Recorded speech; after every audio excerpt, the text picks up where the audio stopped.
Okay, so we are, I would say, perfectly on time. And so we can start the next part, the last part of this morning session.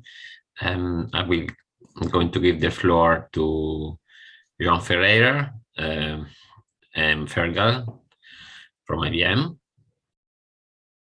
Okay. We're going to talk about what we did in the area of precision aquaculture. Okay, great. Thank you very much. There's Adriano as well from your group, Roberto, so don't forget that. Yeah, so this session is related to WP1, but of course also to WP4 and WP6 in terms of some of the client-facing platforms that we've been working on. As Roberto said, Fergal is on here, and he'll be speaking about some of the work that IBM did. Also Adriano, who is part of the Unive group, and he will be talking about something called AquaRadar, which I think you've already seen in the video. I just wanted to go through two slides very quickly, which are related to the requirements and to the general sort of outline of the platform. The first one is this one. These are fairly self-evident things, in my opinion. If you want to do precision aquaculture, you need sensors that will supply you with environmental data. That isn't necessarily very useful unless you have other mechanisms also to detect the response from the species that are cultivated. The coupling and interpretation of these two are really the things that are most useful, I think, for farmers. But that in itself is not enough, because it requires also that the platforms that are developed are easy to use and appealing for the farming community. So these are the various layers that you have in a system like this, a distributed information management system. If you start on the left, you see the different species of fish, the farms, the sensors, the response data that I've just referred, and then these various sets of data are collated into data hubs. These are things that live in the cloud, and then there are different types of platforms that can be used to leverage that. And on the right, you see some examples of the kinds of things that you can do, which include the use of satellite remote sensing sensors, but also custom services like growth models and environmental sustainability models. So let me stop there and give the floor to Fergal for the next 6 minutes. I'm sorry, this is a bit of a road race, this one, but here we go. Great, thanks, Joe. Let me get this.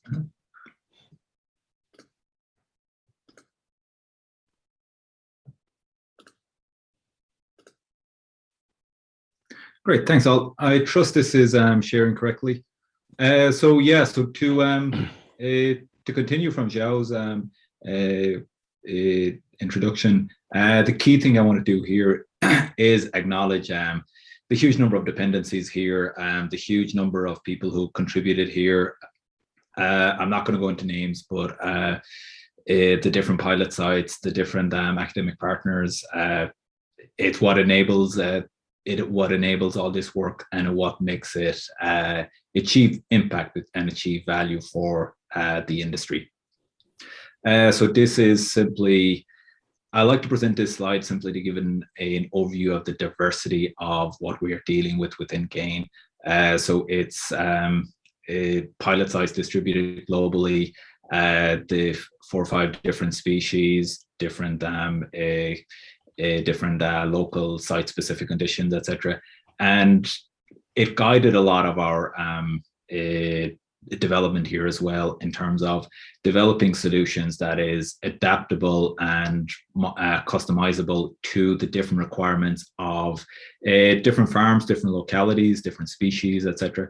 And it's this level of flexibility, I think, that allows the GAIN solutions to have real value and real impact for the industry. This gives an overview of this component of the GAIN service.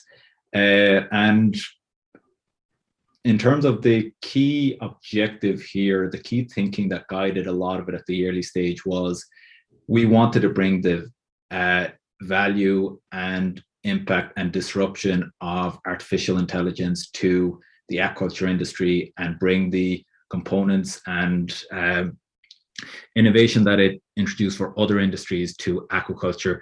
And in many ways, we work backwards from there. And the requirements there will tie back to, we need data, we need big data, we need it consistently, we need it continuously, and we need it at scale. So we introduced the initial data imputation, data services related to that, the pre-processing and curation and storage, etc., and the context extraction of that to allow the user, to allow the models to have visibility of what the data are. And then these are processed with the different machine learning models that I'll go into a bit later. And finally, the dissemination of that to the end user. And the key consideration there is, again, is that customizability, is that flexibility towards the specific needs of end users. Because the reality is farms are different, requirements are different, and any valuable service here has to be flexible to those differences. Starting from the data, this is a body of work from AFBI about developing low-cost sensors for the aquaculture industry, which is, I believe, core for a lot of this. I mean, I remember doing my PhD, and it was around developing numerical models to represent the effects of oyster trestles and mussel droppers. And I remember trying to do field studies and laboratory scale studies of these things, and it is so challenging. But what the approach outlined again with machine learning, with data, is if we can effectively measure, we can learn these relationships rather than trying to explicitly code them, etc. And these type of low code these type of low cost sensors are fundamental here. And we see the individual components of it here, which for reasons you probably understand, I'm not going to go into details on the components and the individual components of these sensors. The next step then is the processing of these data from observations towards forecast. So I'm not going to go into detail on this, but on the bottom left here, you see the variety of entities or sensor data that we have, and each different symbol represents a different entity. And connected to that is a different machine learning model that is doing the translation from an observation to a forecast for each of these independent entities. We developed that further then for salmon cage farms and relate the effects of environmental conditions on operations on farm. So this is a recent paper that we did with a number of the GAIN partners around with information on the operational welfare on farms. How can we extract insight there from the environmental conditions, and how can we better inform farms and stakeholders about the role of the environment on those operational conditions, and allow for better decision based on those. These are some of the results that allowed this detailed feature interrogation analysis of those. And the key thing then that I like to finish on is the generalizability of the approach. So we're taking a very similar framework here and applying to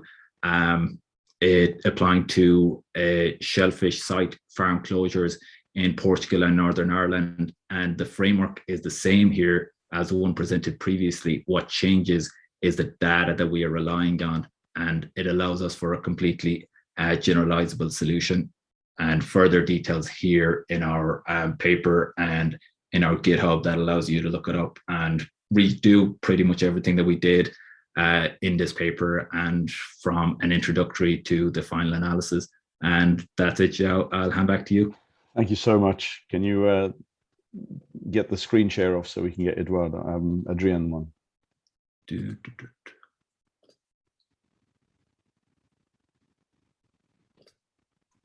Adrian, I'm sorry, even more difficult. You've got only 4 minutes. Ok. Allora.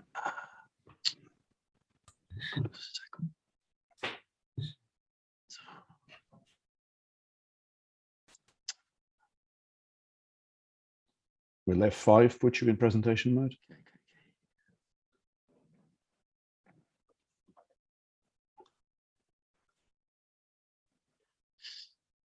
So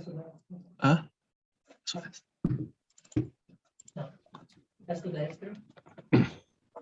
I think we'll have to start going through it. Otherwise, we're just not going to make time, even if it's looking like this. We can see the slides. okay. Mateo?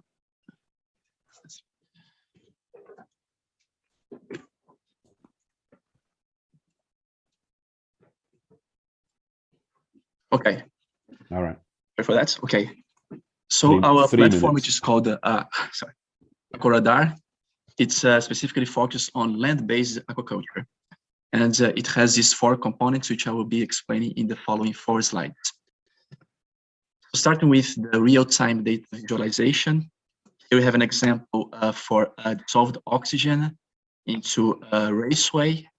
The raceway is 200 meters long, so in this specific case, it's relevant to have information on the. Here we have half of the raceway, and finally in the outlet. So we can, with this simple figure, visualize the decay of oxygen along the streamwise direction of the raceway. And the platform is user-friendly, and you can choose, in this specific case, which tank or which raceway will be focused on for seeing the data. It's allows the real-time or near real-time visualization of data as it is taken from the sensors installed into this raceway. Again, talking about dissolved oxygen, but on a higher level, from observing data from sensors, we have developed model-based transformations, which allows us to forecast based on data temperature, feed consumption by fish respiration, as well as reaeration, and also the supply of oxygen via oxygen introduced from a liquid oxygen. We can compare both the data given by the sensor and given by the model. In this specific case, the first half, the fishes are in a fasting stage, whereas in the second half, they are in the feeding state, which is a little bit more complex, but our results are quite promising. On a different front, we have the feed optimization, which we have 3 ways to detect the fish weights a long time. The first one is model-based, using the bioenergetic model. The second one is the biomass daily, which is a frame which is installed into the raceway. And this frame is equipped with sensors which detect fishes passing through it and estimate the fish weights. And finally, the traditional manual samples, which are taken roughly every month by simply weighting fishes. In this into a wider perspective, we have the digital twin, which can be understood simply as a virtual digital counterpart of a physical object, which allows real-time and remote management. And into its highest level, autonomous, would envisage that the controls are executed autonomously. In this specific farm, the most promising application would be a smart control of oxygen with automatic valves, which would automatically adjust to the demand. Okay, that's all for now. Thank you.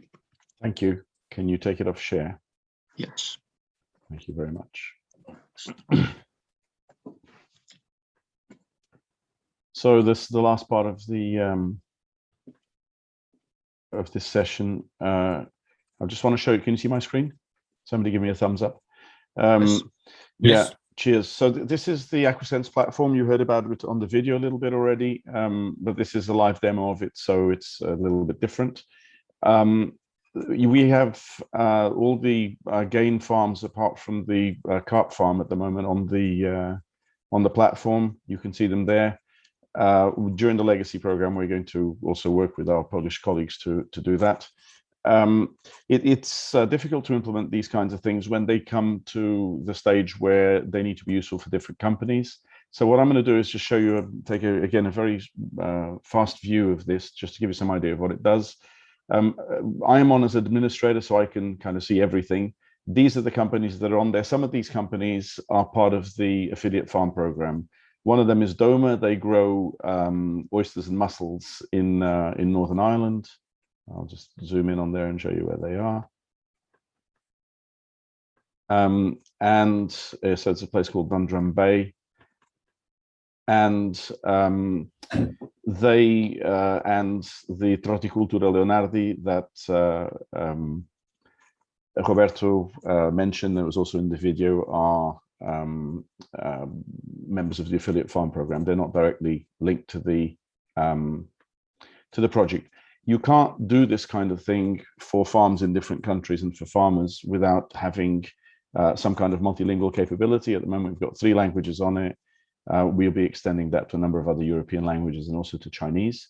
And so this gives you an overview of the various farms that are on there. This is another of the farms that was already mentioned, or companies rather. Each company then has associated various farms. This is, for instance, for Libesh, the Coolmerex group, which in turn belongs to Cook and some of their farms.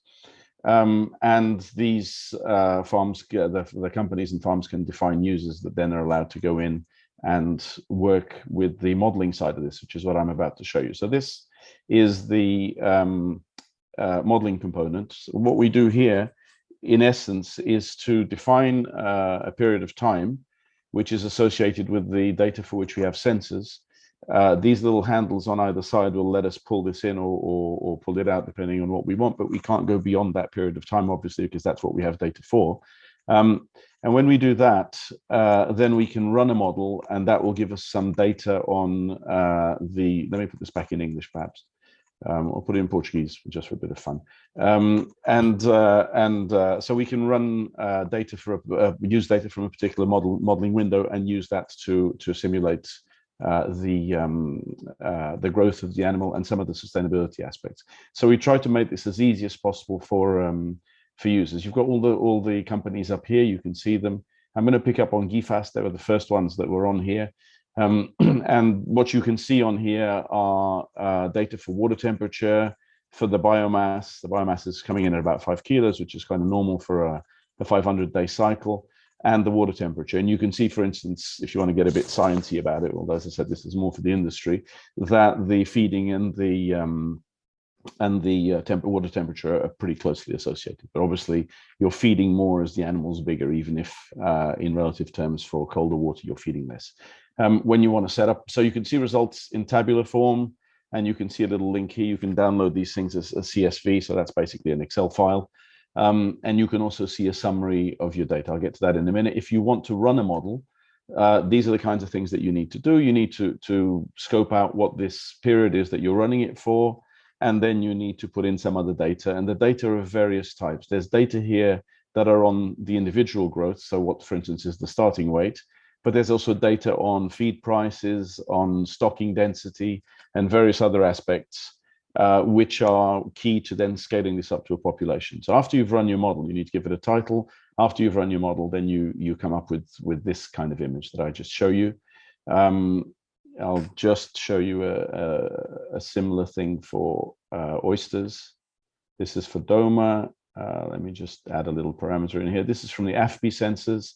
You can see the chlorophyll there coming in. That's what you're seeing there in yellow, this very noisy curve. And this is the oyster growth. This is starting oysters at sort of a half-grown size. So water temperature and chlorophyll are the other variables. But let me just go back to the fish and show you the last couple of slides on this. Let me just add, for instance, FCR, just so we can have something else on our graphs. Okay, so the typical FCR that you're getting here is ending up at about 1.1, which is typical for a good salmon farm in Norway. And so that you've seen how to run the model. There's an I button here, which has got a series of points about the model itself.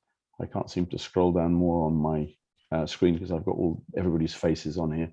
But down here you have the logos for the European Horizon 2020 program and for GAIN. And then the last thing I wanted to show you is this dashboard, which does a synthesis of the results. So some of these are at farm scale, and some are at individual scale, like this one there that gives you the 5 kilo salmon.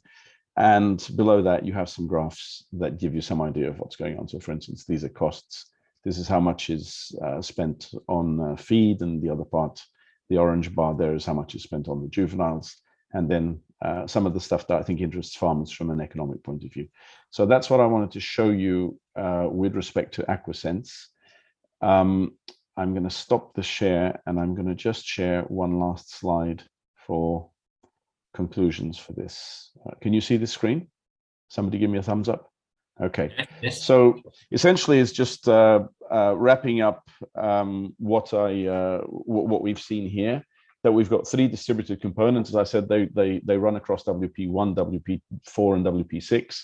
The first is the IBM one that Fergal showed, dealing with big data, artificial intelligence, and its application to precision aquaculture. You saw some very detailed management tools there by Unive applied to this raceway farm. And then I've just shown you the Aquasense platform. And I think together these will do what I also tried to explain in the video in my Alfred Hitchcock voice, which was that they will help us produce animals that are tasty and nutritious and that meet accepted welfare standards. So I did my best on time, Roberto, but there's no time for questions. Okay, thank you so much. That was great. But as I said, if people have questions, we will have an half an hour at the end of the morning, or they can put questions on chat that we can, the different speakers can look at and perhaps reply. So we can move to the next speaker. Up to now, we have seen a quite, let's say, a quick overview of the results which were obtained in terms of work packages in work package 1 and 2, and something concerning work package 4. Now we are going to have a look, guided by Richard Newton, on the assessment tools that were developed in order to show that the new processes and the new tools that were developed by GAIN can lead to increase the sustainability of the aquaculture industry, which was one of the main goal of the ecological intensification of this sector. So, Richard, the floor is yours. Thanks, Roberto. I'm just trying to share my screen.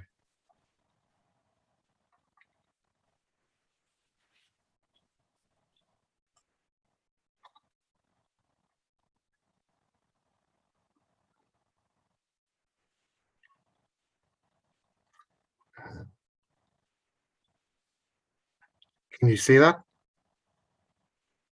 Is it sharing? Yes, perfect. Okay, great.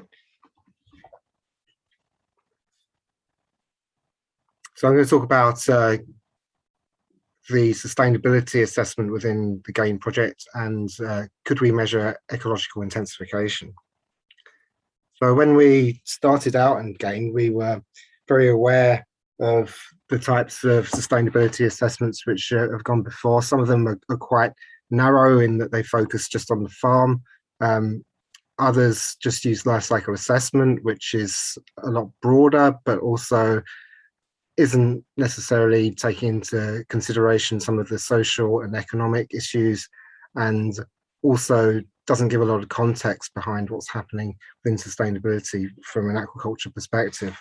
So when we set out, we wanted to include environment, economy, social responsibility within the assessment.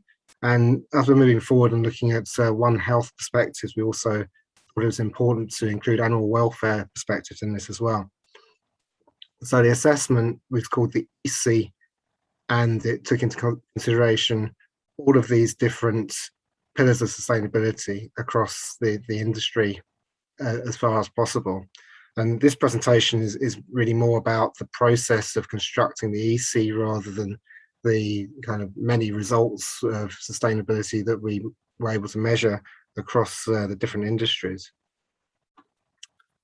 The EC objectives was this overall measure of sustainability benchmarked against the industry norms, and then where we could, then comparing the different innovations against those that benchmark. not just the environment, but also these other indicators of sustainability as well.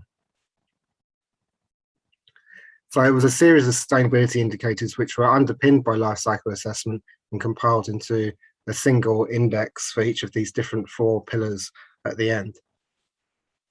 We were very aware that as well as doing this, we didn't want it to be an academic exercise on its own. We wanted to make it industry relevant as far as possible. And we wanted it to be transferable and comparable between the different systems that we were looking at.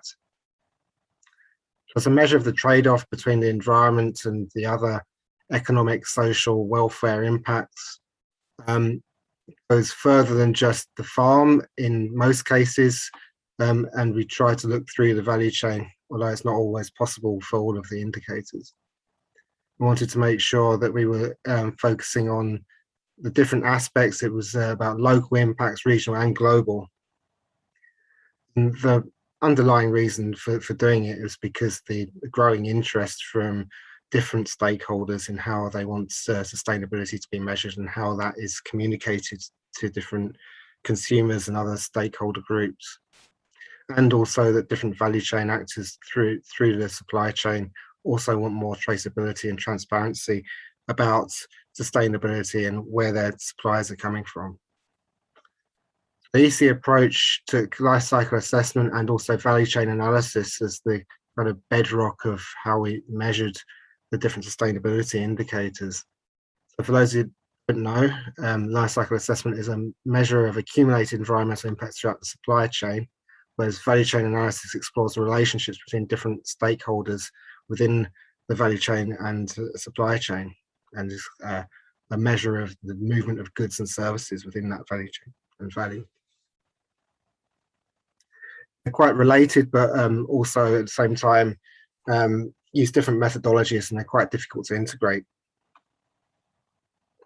So life cycle assessment, it measures impacts throughout the value chain through, for aquaculture, the feed ingredients, feed processing, the on-farm production and processing, distribution, consumption, waste disposal. All of these different parts require different raw materials and lead to harmful emissions along the value chain. And life cycle assessment can total all of these up and then produce that as a single metric at the end for different impacts. Whereas value chain analysis is about understanding different parts of the value chain, how they interact with each other, where are the bottlenecks for growth or eco-intensification, who are the lead firms which are driving this and who have most interest and most affected by it, who drives the innovation, who might not necessarily be most affected but have the power to make these changes. Where's the value added within the value chain? So the first step was to identify the indicators which we could use to measure all of these different impacts. Oh, sorry, that keeps happening. Sorry. So as well as measuring across the different environmental, social and economic and welfare impacts, we also wanted to make sure that the different impacts were specific to aquaculture and not kind of looking at different impacts indicators which were perhaps not so relevant. And we also wanted to make sure that the indicators that we incorporated were realizing the goal of the project, which was about reducing waste and encouraging circular economy aspects.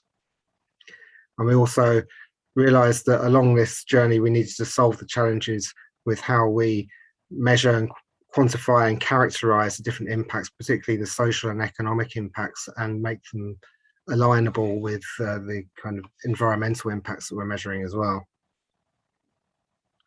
So life cycle assessment impacts, typically what we see are things like global warming potential, which has multiple effects on ecosystems across the world in Arctic and tropics, and has lots of different impacts on society.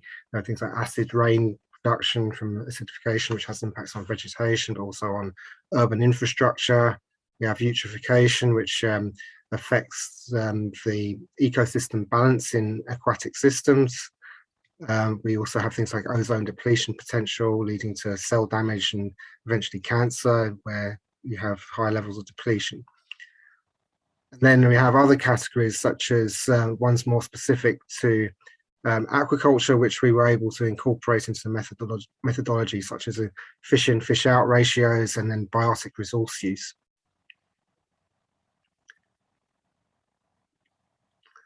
We were very aware when we started along this journey that the feed was a major contribution to most of the impacts.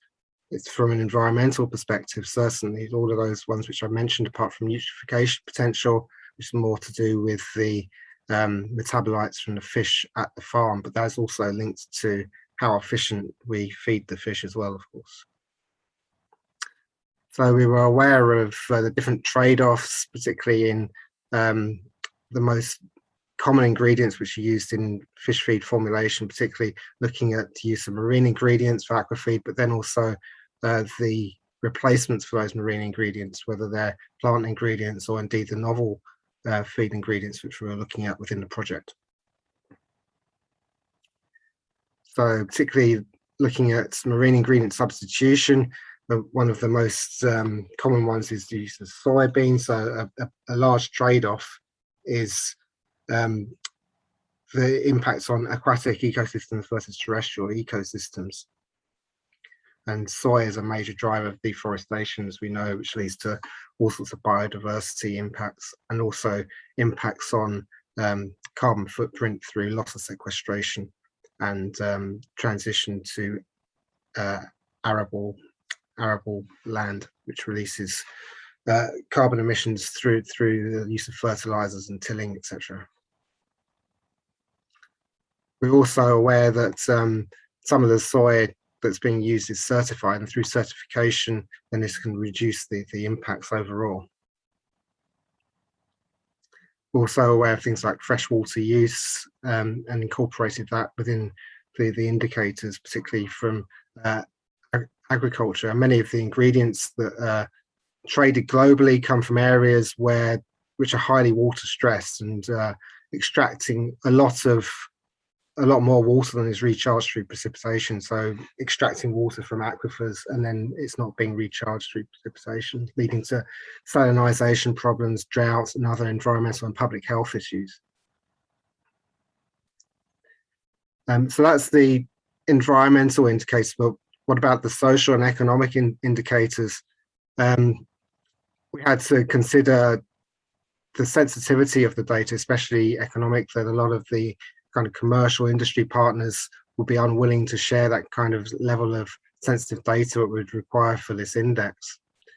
A lot of the data is going to be qualitative rather than quantitative, and how we incorporate that within an index similar to the kind of much more quantitative data that we get within LCA. Are we able to collect it through the value chain? A lot of the LCA data, particularly for the feed ingredients such as soy and other ingredients, comes from literature, but it's not always available at the same level for the socioeconomic indicators that we want to incorporate. So are we able to measure this through the entire value chain? So some of this socioeconomic data is actually still limited to the aquaculture farm and the aquaculture enterprises through processing feed, but not through to the appropriation of the different feed ingredients necessarily. But we're also able to link what we did to the typical farm method that was led by Tuning Institute on economic indicators, so we could complement each other in terms of some of the economic indicators in particular. So some of these social and economic indicators, they're often checklists of performance. So do the enterprises meet a particular quality assurance level? Do they have health management programs in place? Are they certified through some of the major certifiers? And by proxy, does that mean that they're also using a high level of certified feed ingredients such as soy, for example? And do they have good social practices, which these kind of certification schemes also measure? They have employee risk assessment. So all of these different kind of qualitative indicators can be measured by how much of the industry incorporates these different aspects within a checklist. So do 50% of the industry have certification in place? Do 70% have employee risk assessment, etc.? We also wanted to look at things like the amount of the product which is actually going to human food or to animal feed or to other uses from the processor. So we wanted to make sure that as much as possible of what we are producing is being utilized in the most efficient way to produce the most nutrition for people. We also wanted to look at how diverse the products were, which is an indicator of resilience within the production chain. If you're producing more products, then you're able to satisfy more markets, and therefore you're more resilient to economic shocks. Also, things like welfare standards, looking at slaughter methods, for example. And that leads on to some of the welfare indicators we looked at, which were led by Sonia, also from the University of Stirling. And we wanted to make sure that the indicators were being measured in a quantitative way by a scoring system. We also want to make sure that they are comparable between species and different production systems.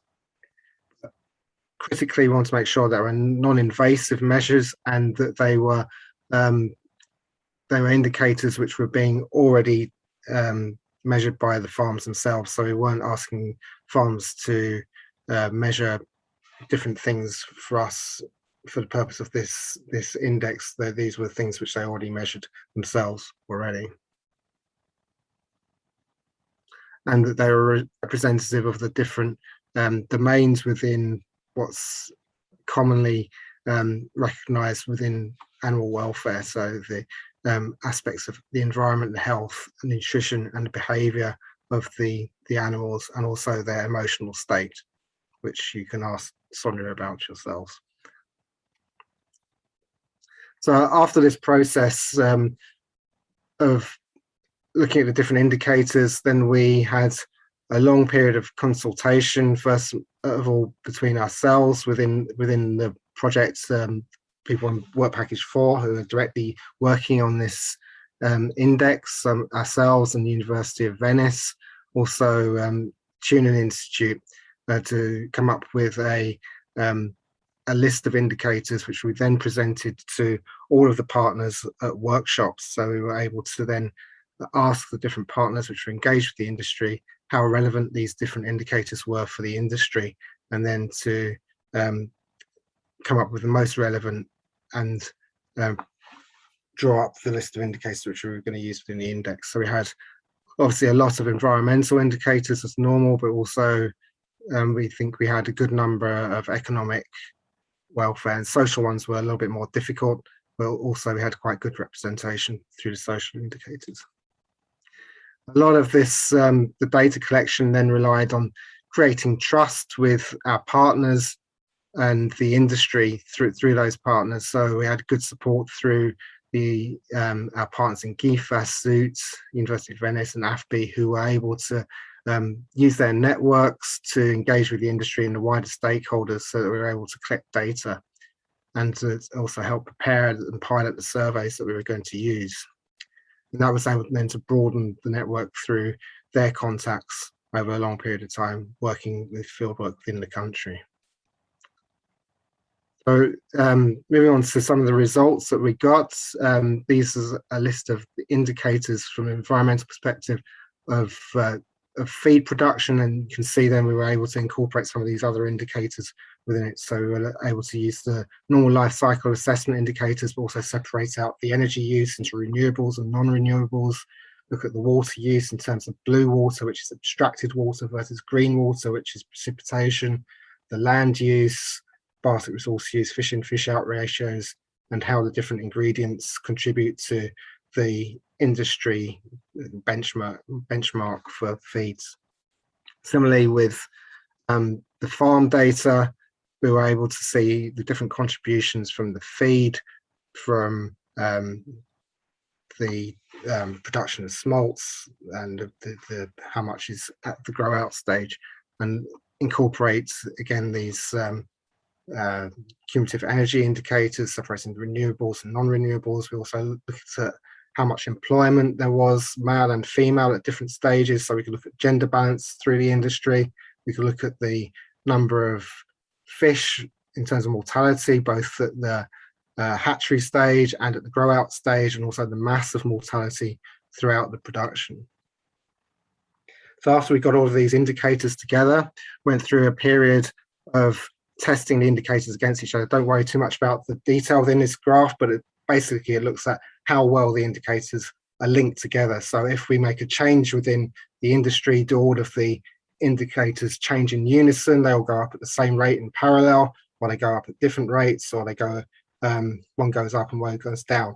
And the purpose of this is to see whether basically we're double counting within the index, so that we're skewing towards a particular part of sustainability, or whether we're cancelling one out in respect to another. If they're negatively correlated, then one goes up and one goes down, then basically you're cancelling out that perspective. We asked then the stakeholders to give their assessment on how relevant the different indicators were to the index. So this is all the different perspectives of different stakeholders across the industry and what they thought were the most important indicators, particularly things like byproduct use of energy, etc., within the industry. And we use these to then weight these indicators within the index. This gives you a list of some of the indicators and the scores. We then took the different indicator scores and then characterized them into whether they are poor, borderline, acceptable, or excellent according to different literature data and also expert opinion. And then we could put the different enterprises into each of these different categories and then use the weightings, which are here, to compile them into a final index.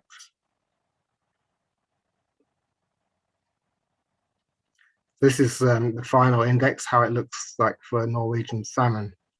And you can see that generally it performs very, very well, particularly environment is good, and overall it's very good across all of the different parts of the index, all the different 4 pillars. However, there tends to be like quite a lot of very, very good performers, but then a few not so good performers within each of the different parts of the index. So the conclusions that can be drawn from this is that we can put together an EC for a wide range of indicators, but there are still some challenges with this. We weren't able to validate the indicator weighting or the threshold values with the industry. This was put together from literature and ourselves, our own opinion. So it would have been better to go back to the industry and then validate these end results with them, but we ran out of time to be able to do that. We would need a better spread of indicators. Still, they're quite dominated by the environment in the end. There weren't so many social indicators, so we need to think about how we incorporate some of those across the entire value chain. How we look at the sample frame and size, we still had quite a small number of participants. We had 8 farms, 2 or 3 processors, and a couple of hatcheries. So we need to think about increasing the sample frame and how we do that and make sure it's representative across the industry. Also, the scope of the indicators in terms of what we're measuring, are they really relevant for the industry?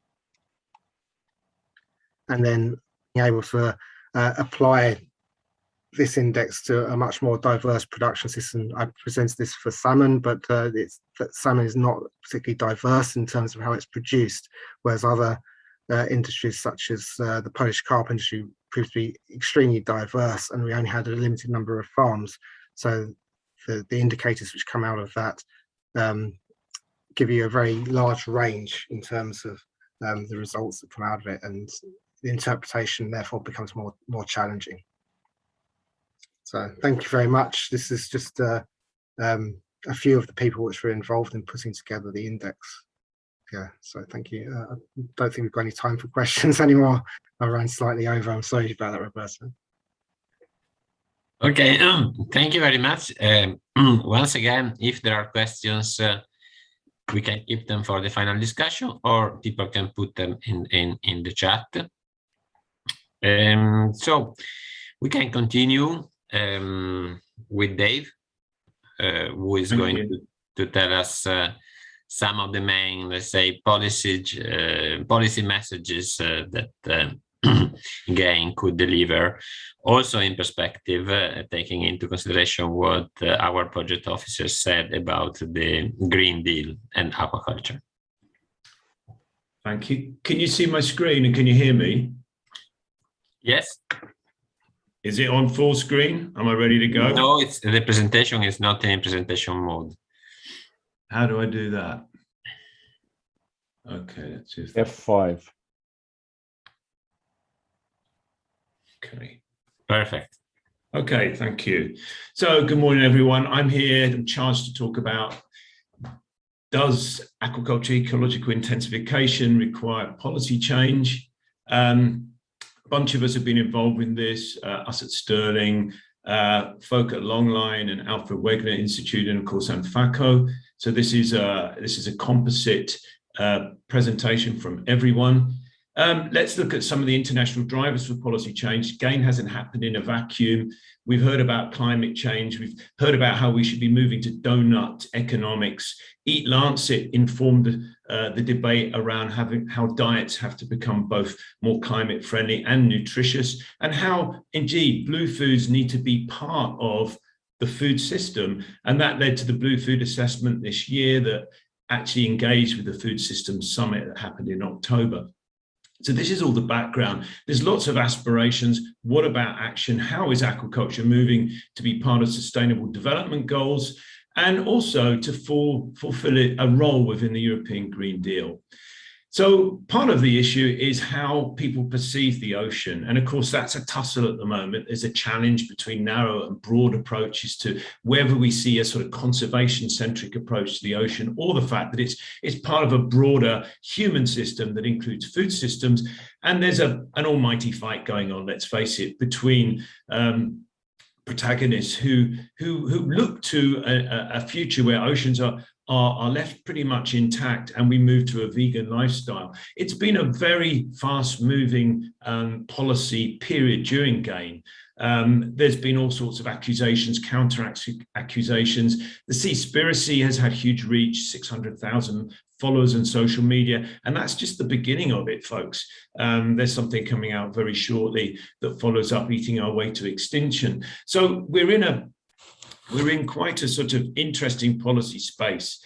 And I hope that GAIN, through all the work you've already heard about, is really going to be able to take some heat out and put some light and shine the light on the measurable improvements that are already happening, and that we hope this project will energize. So we're looking for transformative approaches. That relies on interaction with the stakeholders. And by that, we don't just mean those scientists, but all the way down to the plate to consumers. We've got to improve multidimensional literacy and also think about what else is going on in the world, and the fact that there's been a huge shift to flexitarianism and indeed veganism and vegetarianism, with large numbers, particularly of the next generation of policymakers, of people who will eat food, who are actually contributing to that discussion in very active ways. So where do we fit into that? Clearly, we've got to move to forms of production that are more eco-intensive, that are more sustainable. It's worth reflecting on how and who makes policy. It's not just the EU and national governments, it's all sorts of other organizations who contribute to this, and particularly people in the value chain themselves, those choice editors that actually buy products from farmers and processors. They have to understand what eco-intensification means as well. These embryonic policy ideas get magnified by media and by influencers. Not everyone who's making policy wears a suit anymore. And if we look at the sort of trace of how decisions get made, there's a huge range of folk involved in this, and we're well aware of most of them. Let's not forget lobbyists. There's people at the heart of Brussels who push their point of view, which may be ocean conservation, it may be animal welfare, and they're putting a lot of resources into doing that. And what we need is good, cold science that will actually inform these debates as well. And I hope that's what GAIN's been doing. So part of that mantra is really aligning with sustainability approaches for food systems more generally, and thinking about sustainable intensification or ecological intensification. And, there's various angles to that. Europe has some of the most intensive and some of the least intensive aquaculture systems in the world, and interest in investing in them really varies. And our understanding of what makes for sustainability is quite different between systems and across the piece. But we've really focused, I think, on trying to look at the bigger species that are important and looking at a range of ways that we can move them, transform them into sustainability. We started off looking at stakeholder priorities, and this was quite limited to one of the most intensive systems, Norwegian salmon, and one of the least intensive systems, Polish carp. And we found some really interesting differences in terms of looking at power and influence around stakeholders, what they see as being the key sustainability issues.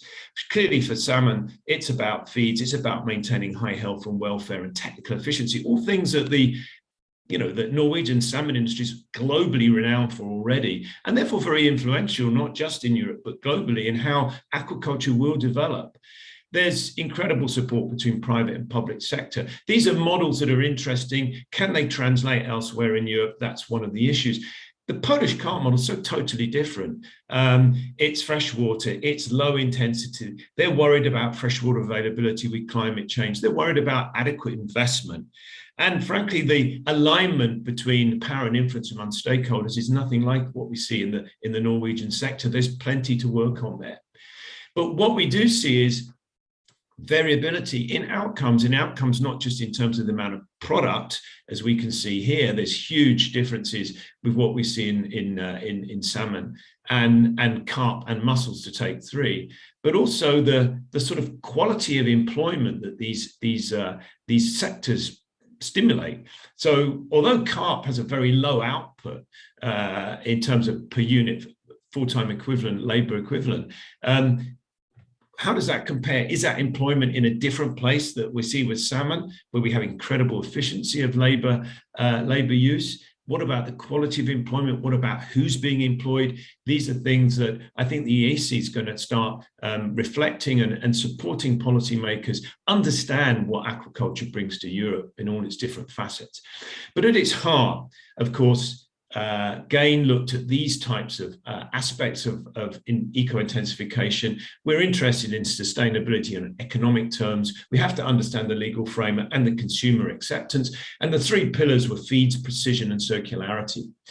To kick off, we had to understand market dynamics, what about trends in production and consumption? What about demand? What about what consumers want in terms of not just price, but credence qualities of these products? And of course, what came out of this was that there's an undersupply in large parts of the market for lots of the species that European consumers like to eat, matched by the exports from usually for within the European landmass, but not within the EU. And yet there's also these surpluses, for particularly in bivalves, and there are policy implications here.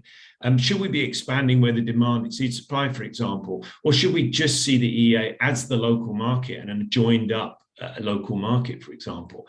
And where the products are being produced is where there's most competitive advantage. What about solid policy decisions? We need to have better information on consumption. We usually use in terms of supply apparent consumption, but how is that varying between countries? And of course, this high external dependence in terms of the EU, what does that really reflect? If we take mussels, a high nutritional and low environmental food, that's in surplus. We saw from demand disruptions in the UK, the effects that can have on that sector. What can we do to improve it? Well, there's huge, we think, potential in looking at out-of-shell mussel development through improving and innovation in processing. That will involve not only private sector, but also how we can engage with social marketing to get across just what a great food this is, so that it's not just patchy parts of the EU that eat lots of mussels, but rather we can make them more popular throughout the group. When we think about feeds, conventional feeds, we need more assurance over sustainable sourcing. Not all soy is the same, for example.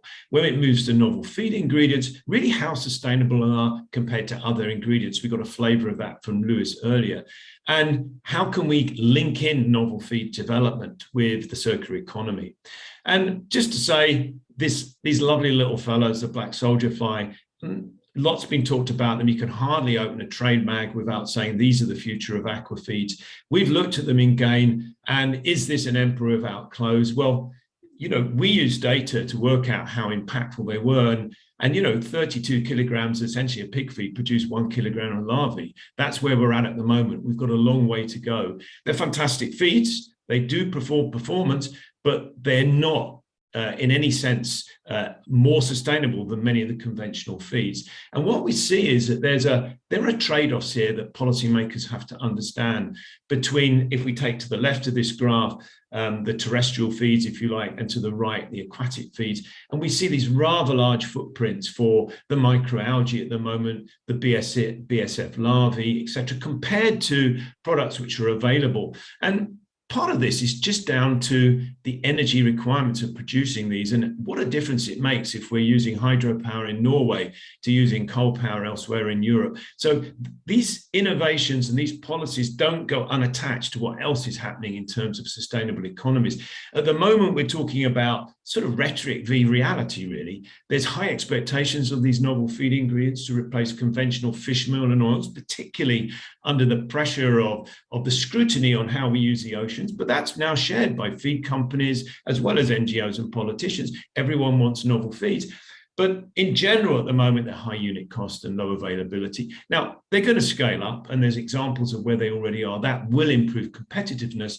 But we've got to watch those environmental impacts. And at the moment, there are plenty of byproducts in our food systems, both marine and terrestrial, that are fantastic feeds, as Lewis has shown in his trials.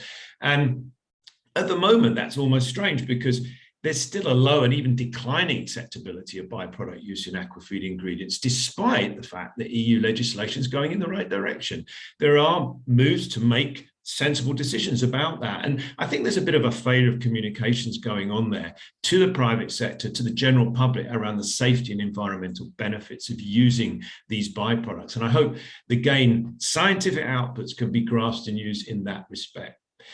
So moving on, we had a huge focus on precision aquaculture, and developing those approaches wasn't just done at farm level. It was thought through in terms of the whole value chain, from site selection and monitoring through to production, indeed through to the consumer. And this is looking at how we site better, how we predict and manage around hazardous algal algal blooms, for example, using real-time and predictive monitoring. We've heard some of that stuff from Fergal, but also managing hour by hour, day by day, water quality that affects our productivity. It allows us to report and understand our environmental footprints based around this big data. And it helps us also move into the space of saying, well, with these environmental changes, what's happening to the behavior of the fish? How can we be sure these fish have high welfare? And I think we've really made really great steps to using sensor data to support welfare claims, which is where we're going. It's also a way of making a more productive, high quality workforce, of course, and we shouldn't undermine that. And last but not least, that precision approach has gone all the way through to information, moving that big data all the way through to the consumer who can make a better decision. And that metamorphoses itself in the good fish part of the project, where we've tried to come down to the key elements of what we think consumers need to know about what is a good fish, both farmed and wild. And it's got to be a good experience. It's got to be high nutritionally valuable. It's got to be environmentally sustainable, and it's got to have high welfare. And this part of the GAIN project has really moved this on, making information available in bite-sized chunks, available to consumers at the supermarket through being able to scan QR codes, and a wealth of information under the bonnet for those who want it. So, this is a way that whether you're a journalist, an environmental activist, or just a consumer who's interested in what they eat, here's a way to get that information about what is a very complicated part of the food system. No more so when you're trying to move away from linear development into circularity, and we've embraced that in GAIN. When your outputs become someone else's inputs, that's what the circular economy is all about. And it's really got to be based on scientific and technical evidence. And we've heard some fantastic information this morning about the depth and the breadth of what the GAIN project's done there in terms of the real nitty-gritty of making these aquaculture systems much more around circular solutions. But are they viable in the current regulatory context? And of course, therein lies a lot of the challenge, because they are complicated systems. The byproducts and waste have, as a waste, has always been considered low value. And we put a lot of efforts into valuing them and seeing where they can be used elsewhere, whether it's the flows such as sludges and wastewater, or we're talking about how we make aquafeeds from waste elsewhere in the system. We think that in general, the generic legislation really constrains innovation in this space, and particularly those around category 2 of animal byproducts, especially the use of mortalities, which, as long as we can ensure microbiological safety, really should be used back in the food chain. And we think we need to see legislation change. And we think GAIN scientific evidence supports that, as it does as well with wastewaters and sludge. They're valuable nutrient sources that have been demonstrated to work well and replace chemical fertilizers and other inputs into the broader food system. We've simply got to move the legislation along based on the evidence that GAIN support produced now.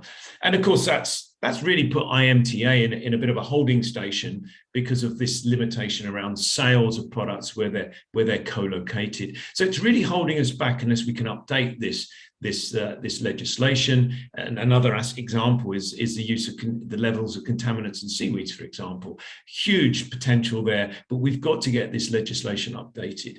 And I think, on a note in more broad terms, is that it's all about ecosystem provision. There's lots of landscape aquaculture in Europe that simply, that role's not acknowledged and it's not valued.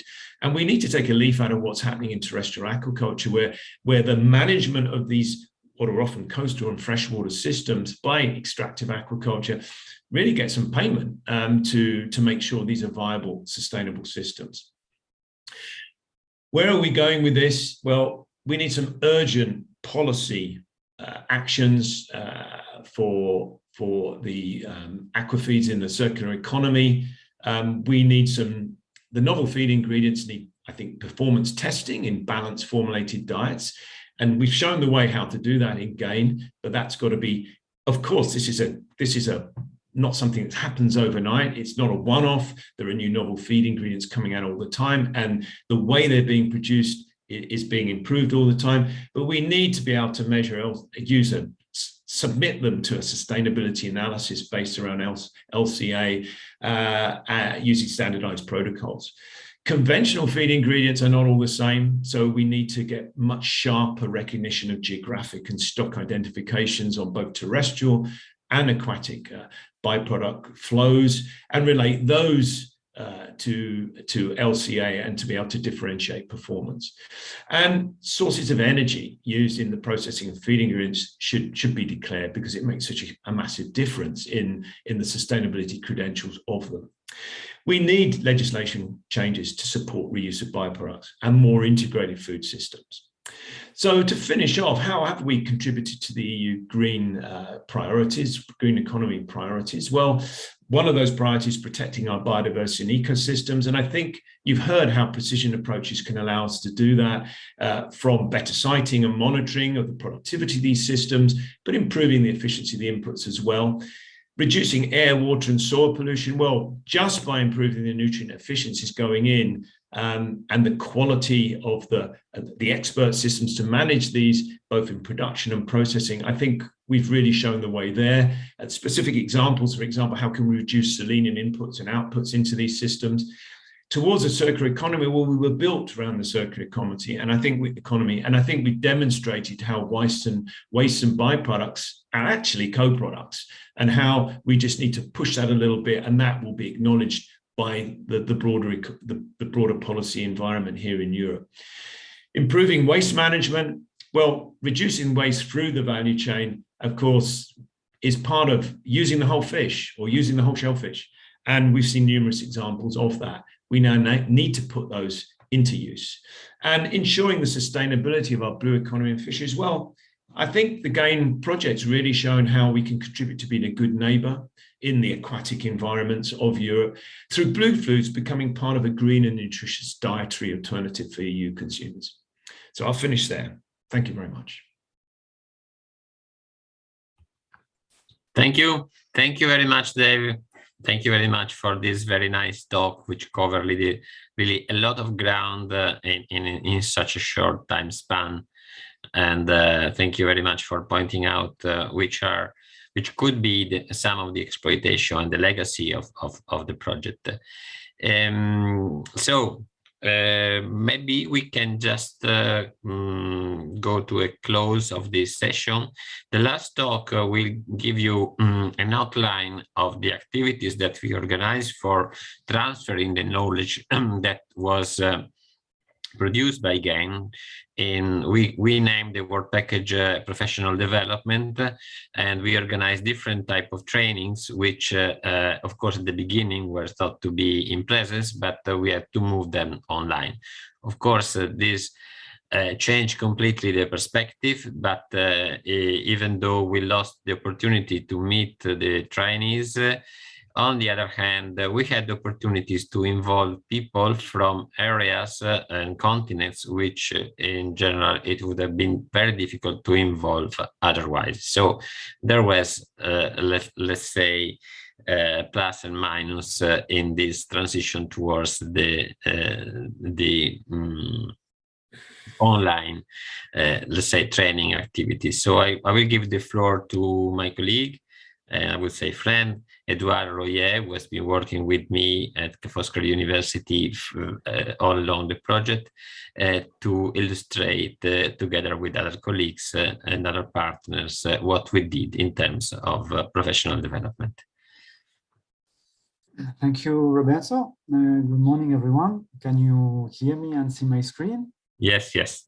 Okay, so I will present briefly an overview of the professional development, the GAIN contribution to the professional development. Our idea within the GAIN project was to work on the capacity building of the project. The objective were to provide training for this new paradigm of aquaculture eco-intensification, or better, to the ecological transition of aquaculture. The other aspect was to enhance the capacity of aquaculture companies to implement the GAIN innovations. And also the last objective was to provide a solid foundation for further research on aquaculture eco-intensification. So what we thought about was to set up three different kinds of activities. The first one were online free courses that were which thematics were the GAIN four main pillars. The second one was two different professional workshops, one on side stream valorization and novel aquafeeds, and the other novel aquafeeds. And the last activity we thought about was to set up a summer school, the GAIN summer school, in order to prevent the GAIN innovation for the ecological transition of aquaculture. So now I will leave the floor to Dave. We will speak about the first one, which is the online free courses.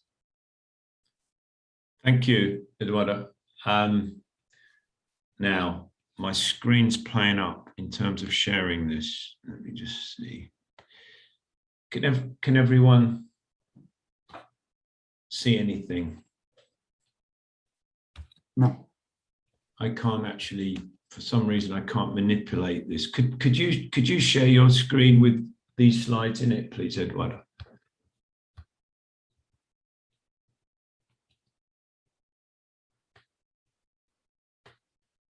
Can't share my screen for some reason.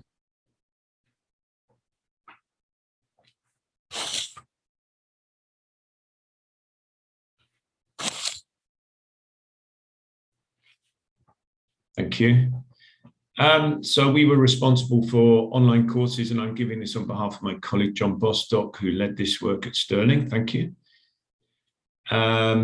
So we looked at creating an online accessible platform for independent learning, and we looked at a whole bunch of different ways of doing this. So in the end, we used the UK Open University Open Learn Create platform and worked with partners through the consortium to produce these courses, which are free to access and licensed under the Creative Commons. Thanks. 5 courses altogether. The first being an introduction to the project, and towards the principles really of eco-intensification. We looked at sustainable feeds was one module. We looked at valorization of aquaculture waste. We looked at precision aquaculture, and then a unit on sustainability of aquaculture products in the broad sense. Thank you. And the course design was to focus on a graduate professional level candidate, 1 to 12 hours self-study. They're quite nice to use. The software, I think, was fit for purpose. There's lots of videos, text and diagrams. There's tests, self-tests to check that you're understanding what's going in. And there's a statement of participation and digital badge if you want it on completion. Thank you. Really encourage you to go and look at these. The Precision Aquaculture course gives some interactive tutorials and helps with understanding data manipulation and machine learning, for example. It's relatively easy to navigate through these, by the way, and they're all well connected, I feel. And some really nice videos in the sustainable feed section, going all the way through the process from feed sourcing and their characterizations all the way through to processing and their performance. Thank you, Eduardo. And there's some documentary style videos. So we've managed to reuse and use additional resources that have been developed during GAIN in these and make them available through this, really quite downcast, if you like, in terms of a narrow cast in terms of the people who are interested in these areas of the project. We hope they're going to be used indeed in conventional learning sectors as well. We're certainly going to be using them in Stirling. Thank you, Edouard. And a lot of the material is there in good quality, I think, comprehensive text with all the information people can want, but we try and engage the participants in more active learning through the way the courses have been configured and the amount of video and self-testing content in it. So it's something you can stop and pick up later to suit busy lifestyles of people throughout Europe. Thank you. And this is a type of example of quizzes to help people test their knowledge and test their understanding of the materials. Thank you. And there's your badge. So take one of these courses and get yourself a little qualification from GAIN. Thank you very much. Thank you very much, Dave, for this nice presentation. And thank you to John, who coordinates much of the work done in this activity. Now I will give the floor to Christian and Luis, so that they will present the activities done within the frame of the professional workshops.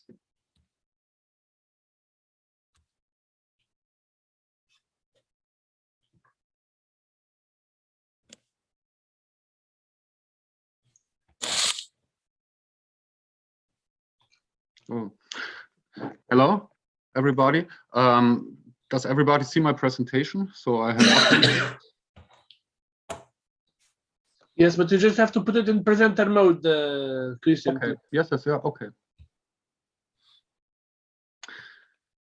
Yes, so I will present together with Luis the online training courses that we did in GAIN.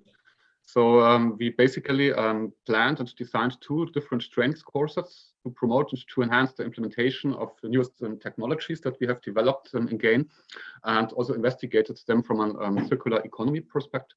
So one course was called Capture and Valorization of Aquaculture Side Streams, and was organized from Havbruksparken and Waster in Norway. And the other course was called Novel Aquafeeds, organized by Sparos Portugal. And the target groups were for both courses the aquaculture industry and also associated industry, public administration, and academia. Both courses were intentionally planned as on-site courses. However, due to the COVID-19 situation, we had to change to an online event since traveling was very difficult and it was not beneficial for most potential participants to come to Norway or to Portugal. And so first, I will talk about the capture and valorization of aquaculture side streams, some basic information about it. So it was held this summer and directed from Bodø, Norway. We used the platform Zoom, and the whole course was organized, everything around it was organized by a professional local company here. The focus was value creation and sustainable use of byproducts and side streams from aquaculture. We limited the course to 40 attendees because we wanted to have intensive discussions and a kind of workshop character in this course. We had 32 registered participants from 9 different countries, and more than 50% of the participants were from industry, and almost 50 from academia.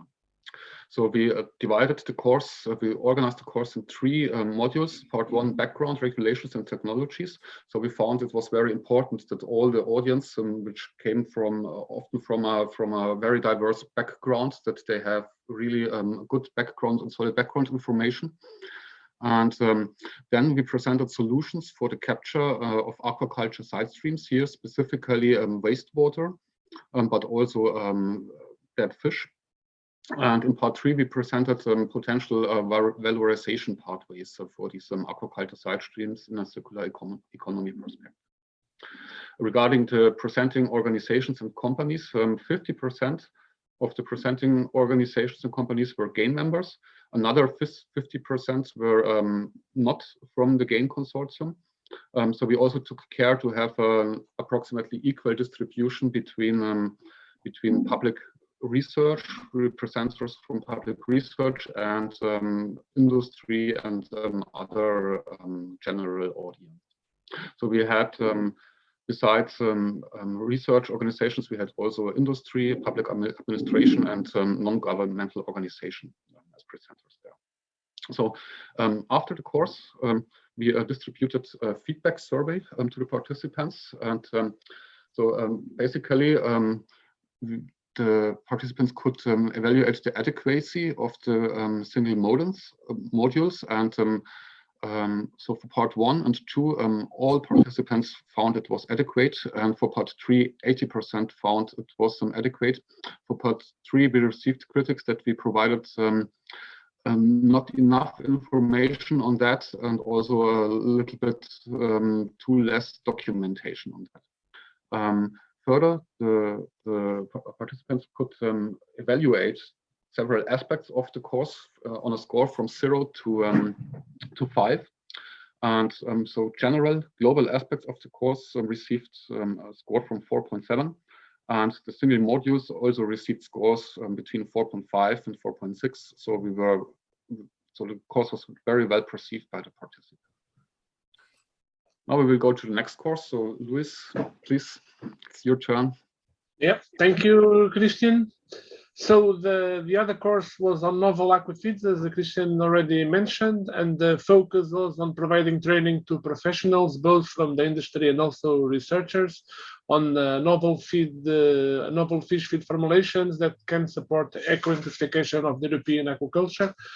We had what we consider a very good registration number. We had over 300 people registering from 40 different countries. As Roberto mentioned, having it online made the course, this training course or this workshop available to more people in more geographical locations. Next, please, Christian.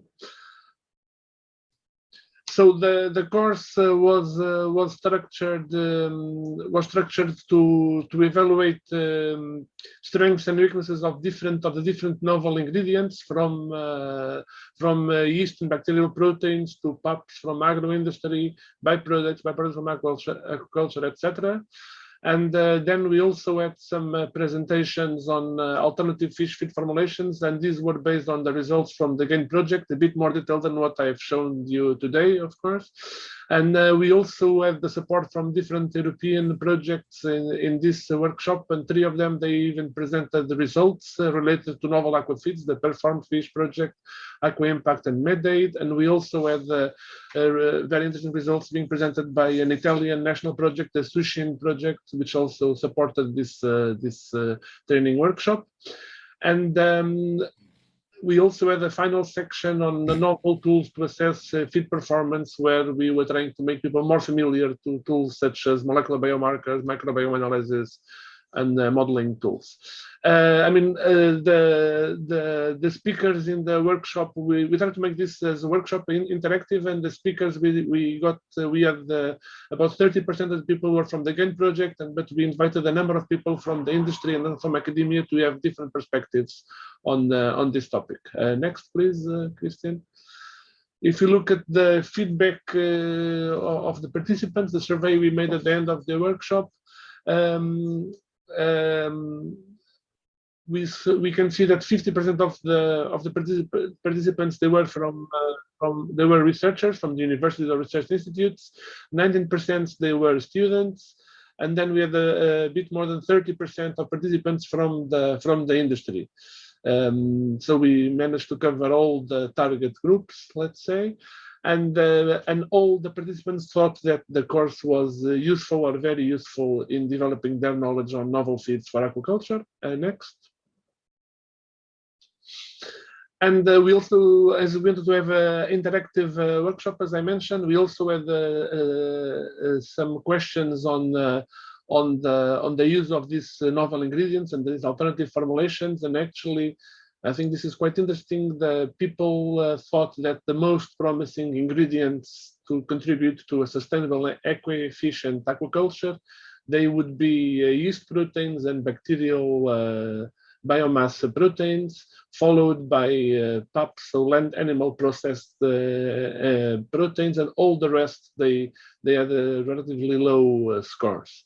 So this is an overview of the training workshop. Thank you. Give it back to you, the word, Christian, and Edward, maybe Edward. Thank you, Louis. Thank you, Christian, for this very nice presentation of this very interesting two workshop. And now I will talk to you about the last initiative of the GAIN project that regard the professional developments. With aim was to work on the building capacity, and it's the summer school, the GAIN summer school. So the starting point, let's say the objective of the summer school was to provide a solid foundation for further research on aquaculture and quantification. So we decided to target master students, young graduates, PhD candidate, and postdoc. The duration that was chosen was to make this summer school on 5 half days with 2 afternoon sessions. And the speakers we involved were mainly GAIN partners and advisors, but also some coordinators of other European projects. The program was in line with the GAIN main pillars.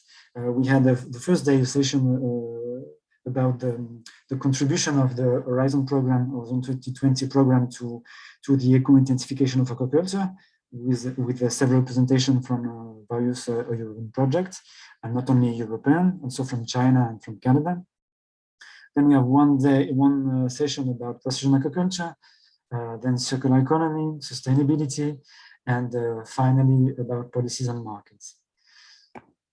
The audience we had 35 participants with origin from different countries all around the world. And another time, this is surely, as Luis mentioned, the benefits to do some online events. The gender balance was quite good. And regarding the feedback we had quite a good level of satisfaction with 83% of a positive feedback. People found that the lectures were quite informative and that the course contents met their expectations. And if we have a look at the sessions that were mainly enjoyed, we have first the two main sessions most devoted were sustainability and circular economy. Then we had the precision agriculture, which was sometimes found a bit too technical for the students. And last, the policies and markets, that may be which topic were maybe less common to the public, and they voted it less. We also try to work on the post-dissemination, let's say, of the events. So there's a summer school webpage that is available, and with the recordings of all the lectures that you can look on the web. And that's all for the summer school, and that's all also for the professional developments. Thank you very much for your attention. I would like especially to thank EPC for their support in organizing the summer school and also this meeting. So thanks, Francesca and Mauro.